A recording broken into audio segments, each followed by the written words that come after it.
Hello guys, today I'm going to show you how you can hide icon notification dots from your home screen in POCO M4. So as you can see, I have one notification dot on the Play Store icon, and now I'm going to show you how you can hide it.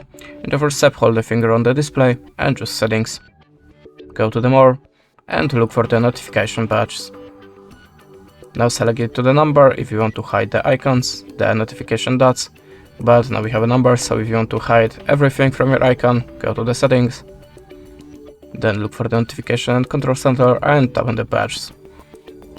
Now just switch off the app that you want to hide the icon, the notification dots.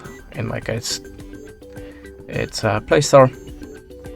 And as you can see, notification dot disappear and you will not see them anymore on your home screen. This is the way how you can do it. Thanks for the watching, leave us a like, recommend, and goodbye.